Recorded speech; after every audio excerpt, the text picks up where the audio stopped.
मक्खियों के डंक से 20 बच्चे घायल हैं। सभी बच्चों को अस्पताल भेजा गया है। शिक्षा विभाग के कई अधिकारी अस्पताल में कैंप कर रहे हैं। सासंग मध्य विद्यालय की घटना सामने आई है, जहां सभी बच्चे फिलहाल इलाजरत हैं। उनको दवाएं दी गई हैं। चंदवा में स्कूली बच्चों पर मधुमक्खियों ने हमला बोल दिया। ये तस्वीर आपको उस स्कूल की दिखा रहे हैं, अस्पताल की भी दिखा रहे हैं, जहां पर ये बच्चे भर्ती कराए गए हैं। विकास तिवारी हमारे साथ न्यूज 18 संवाददाता जुड़े हुए। विकास, अभी बच्चे कैसे हैं? मधुमक्खियों ने हमला किया, क्या अपडेट अभी? जी, मैं आपको बता देना चाहूंगा कि यह चंदवा सासंग मध्य विद्यालय की घटना है, जब बच्चे एमडीएम भोजन लेने के लिए एकत्रित हुए थे, स्कूल कमरे से बाहर निकले थे। उसी दौरान मधुमक्खियों ने बच्चों पर हमला कर दिया और आनन फानन में जो शिक्षा विभाग और वो जो स्कूल प्रबंधक के लोग हैं, उनके द्वारा अस्पताल बच्चों को ले जाया गया। हालांकि अभी बच्चों का इलाज चल रहा है, सभी बच्चे का स्थिति सामान्य है और अभी भी जो है कि इलाज अस्पताल में जारी है बच्चों का। जी विकास, तो क्या जब वहां मधुमक्खियां थी वहां पर, तो क्या लापरवाही बरती गई? वहां से बच्चों को दूर नहीं रखा गया? जी, ऐसी बात नहीं है कि वहां पे मधुमक्खियां थे। मधुमक्खी का झुंड कहीं से आ रहा था, उसी दौरान मधुमक्खी बच्चों पे हमला कर दिया। जी, चलिए, शुक्रिया विकास इस अपडेट के लिए आपका। और देखिए, आयुष्मान योजना में ईडी की रेड को लेकर सियासत तेज है। जेडीयू विधायक सरयू राय का बन्ना गुप्ता पर बड़ा हमला और कहा कि पूर्व स्वास्थ्य मंत्री रहते हुए 5 सालों में इन्होंने एक सिंडिकेट बनाया था। कोरोना के समय फर्जी अस्पतालों में फर्जी तरीके से मरीज के नाम पर आयुष्मान योजना के तहत करोड़ों का घोटाला किया। अब बन्ना गुप्ता ईडी से बचने के लिए बीजेपी के दरवाजे खटखटाने लगे होंगे। बन्ना गुप्ता कल कांग्रेस को गाली दे तो यह कोई हैरान करने वाली बात नहीं होगी, क्योंकि बन्ना गुप्ता समय समय पर अपना रंग बदलते हैं और गधे को बाप और बाप को गधा बनाने में उनको समय नहीं लगता है। जो मंत्री जी हैं बन्ना गुप्ता जी, उनकी विशेषता है कि रंग बदलते रहते हैं, ताल तिकड़ में माहिर हैं। हो सकता है कि उन्होंने संपर्क साधना शुरू कर दिया हो भाजपा में, जो उनके सूत्र हैं, और भाजपा में जमशेदपुर में ही उनके नज़दीकी लोग हैं। अब शुरू करेंगे ताल तिकड़म भारतीय जनता पार्टी के नेतृत्व तक पहुंचने का और ईडी की कार्रवाई से अपना छुटकारा पाने का। और मुझे लगता है कि इस मामले में ईडी ने एक तथ्य इकट्ठा किए हैं, उसमें कई लोगों के फ़ोन कॉल को भी लोगों ने इंटरसेप्ट करके रखा है और बहुत सारे सबूत के बाद ये लोग यहाँ पर आए हैं। तो मुझे लगता है कि ईडी अगर आयुष्मान घोटाला का पर्दाफाश करेगी तो मंत्री जी इससे बच नहीं सकते हैं। और आज से एक और बड़ी खबर, जहां झारखंड में पहली बार विश्व स्तरीय एयर शो होगा। रक्षा राज्य मंत्री संजय सेठ ने यह पहल की और इनकी पहल पर 19 और 20 अप्रैल को विश्व स्तरीय एयर शो होगा। वायुसेना के जाबाज अपना शौर्य दिखाएंगे। नामकुम के आर्मी ग्राउंड में एयर शो होगा। तो देखिए, एक उत्साह, एक रोमांच भरने वाला यह कार्यक्रम होने जा रहा है, ये एयर शो होने जा रहा है। और बताया जा रहा है कि रक्षा राज्य मंत्री संजय सेठ ने जो पहल की है, उस पहल ने रंग लाया है और 19 और 20 अप्रैल को यह विश्व स्तरीय एयर शो होगा, जिसमें वायुसेना के जाबाज होंगे, शौर्य दिखाएंगे। नामकुम के आर्मी ग्राउंड में यह एयर शो होगा।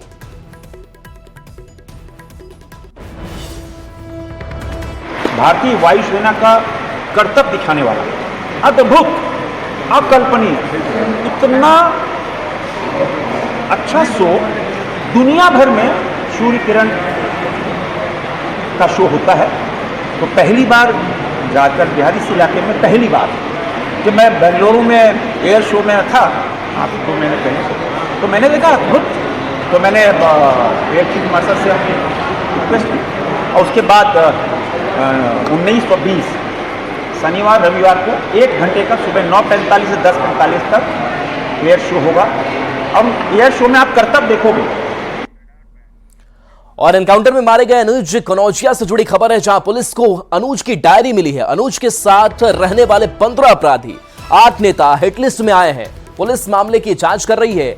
झारखंड समेत ओडिशा, बिहार और पश्चिम बंगाल तक छापेमारी जारी है। जल्द कई बड़े खुलासे हो सकते हैं, कई लोगों पर शिकंजा कस सकता है। जमशेदपुर के गोविंदपुर थाना क्षेत्र में एनकाउंटर हुआ था।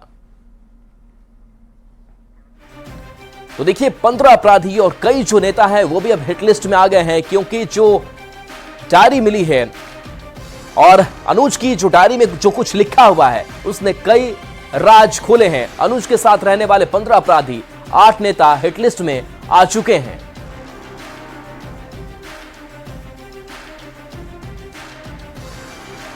और विस्थापितों के आंदोलन से जुड़ी खबर है, जहां बोकारो स्टील प्लांट के गेट के सामने फिलहाल स्थिति सामान्य हो चुकी है। प्लांट में कर्मियों और अधिकारियों की आवाजाही भी शुरू हो चुकी है। प्लांट के गेट पर मजिस्ट्रेट और फोर्स की तैनाती है।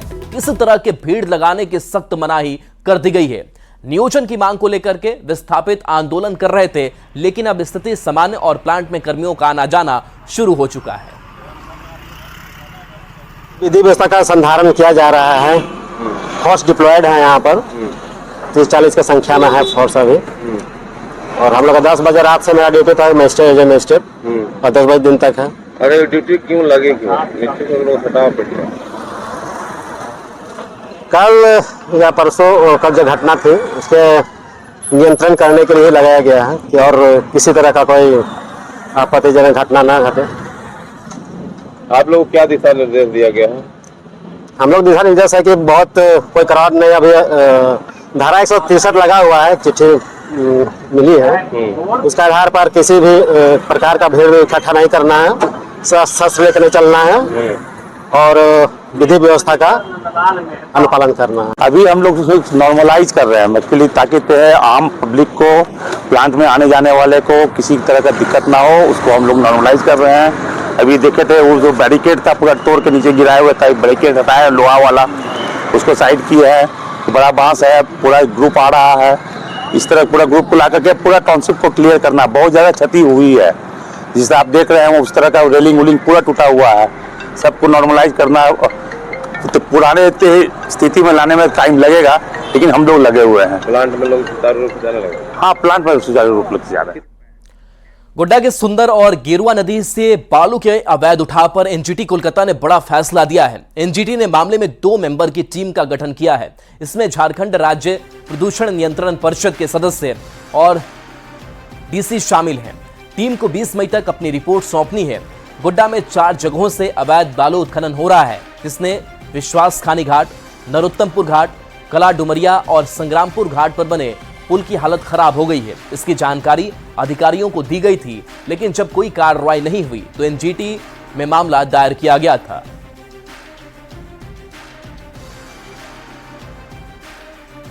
कई बार शिकायत की, मगर इस पर कोई कार्रवाई नहीं हो पाया, तो उन्होंने नेशनल ग्रीन ट्राइब्यूनल कोलकाता में आवेदन किया था। उस आवेदन के तहत नेशनल ग्रीन ट्राइब्यूनल में 2 तारीख को सुनवाई हुई थी। सुनवाई के बाद नेशनल ग्रीन ट्राइब्यूनल में 2 सदस्यीय टीम का गठन किया है, जिसमें पॉल्यूशन कंट्रोल बोर्ड के अधिकारी और डीसी गोड्डा रहेंगे, और उनको इस पूरे मामले पर जांच कर रिपोर्ट सबमिट करना है। मामले की अगली सुनवाई 20 मई को है। 20 मई से पहले इनको रिपोर्ट सबमिट करना और साथ ही साथ जितने भी अथॉरिटी हैं उनको इसका जवाब भी दाखिल करना है। रामनवमी को लेकर हर तरफ उत्साह का माहौल है, वहीं सुरक्षा के भी पुख्ता इंतजाम किए गए हैं। खासतौर से पर्व त्योहार में उपद्रव फैलाने वालों के खिलाफ प्रिवेंटिव एक्शन लिए जा रहे हैं। तो वहीं ऊंची इमारतों की ड्रोन से मैपिंग की जा रही है। सोशल मीडिया पर भी पैनी नजर है। त्योहारों के मौसम में पत्थरबाजों की समस्या एक बड़ी चुनौती बनकर उभरी है, जिसे लेकर विशेष रूप से तैयारी की गई है। शहर भर के ड्रोन से मैपिंग की जा रही है। खासतौर से अगर किसी इमारत की छतों पर पत्थर जमा है तो उन पत्थरों को हटवाया जा रहा है, ताकि इनका इस्तेमाल उपद्रव के समय न हो सके। पूरे शहर भर में आसमान में ड्रोन उड़ाए जा रहे हैं, ताकि छतों पर किसी भी तरह की आपत्तिजनक सामान अगर है तो उस पर समय रहते कार्रवाई की जा सके।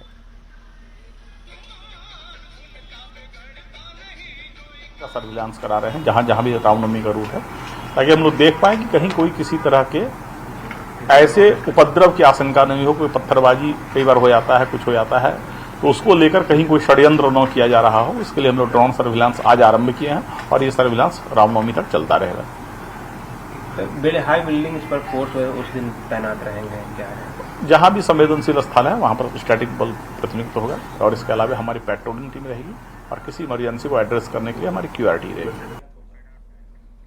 गुमला में रामनवमी को लेकर पुलिस प्रशासन पूरी तरह मुस्तैद है। रामनवमी के दौरान विधि व्यवस्था बनाए रखने को लेकर पुलिस केंद्र गुमला में मॉक ड्रिल का आयोजन किया गया। शांति व्यवस्था बनाए रखने के लिए अतिरिक्त पुलिस बल और दंगा रोधी सुरक्षा उपकरणों को तैयार रखा गया है। एसपी ने निर्देश दिया है कि अगर कहीं भी कोई अप्रिय घटना होती है तो तुरंत उच्च अधिकारियों को इसकी सूचना दी जाए। प्रशासन ने साफ कर दिया है कि रामनवमी पर्व शांतिपूर्ण माहौल में संपन्न होगा और किसी भी अप्रिय घटना को बर्दाश्त नहीं किया जाएगा।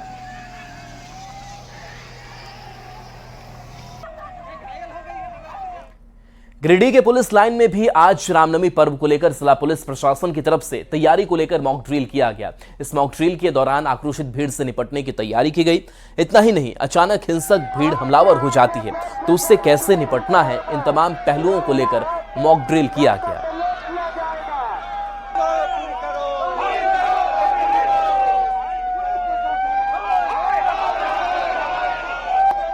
पुलिस फोर्सेस की तैनाती है और इसके अलावा हम लोग क्यूआरटीज जो होनी चाहिए, क्विक रिएक्शन टीम्स, ये भी बनाई गई है। साथ ही साथ जिले में क्राउड कंट्रोल यूनिट्स भी बनाए गए हैं।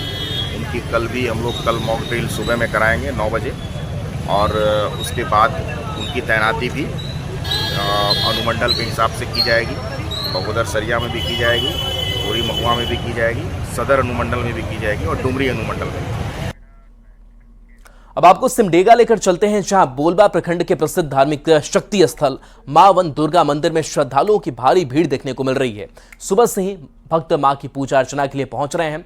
वन दुर्गा माता रानी के शक्ति स्थल के रूप में जागृत मंदिर के रूप में प्रसिद्ध है।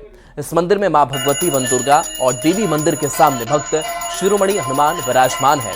चैत्र और अश्विन मास और रामनवमी पर्व का विशेष आयोजन किया जाता है। मंदिर में सच्चे मन और श्रद्धा से मांगी गई मन्नतें मां वन दुर्गा पूरी करती है।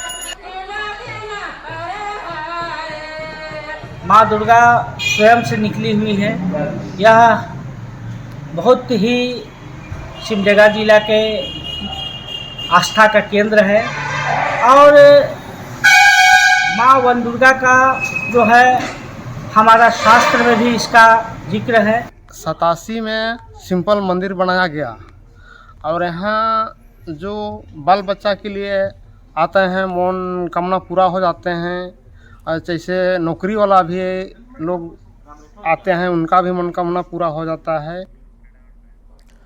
आज के दौर में जहां समाज में नफरत घोलने की कोशिश होती है, इसी बीच मुस्लिम परिवार के लोग रांची में गंगा जमुनी तहजीब की बड़ी मिसाल पेश कर रहे हैं।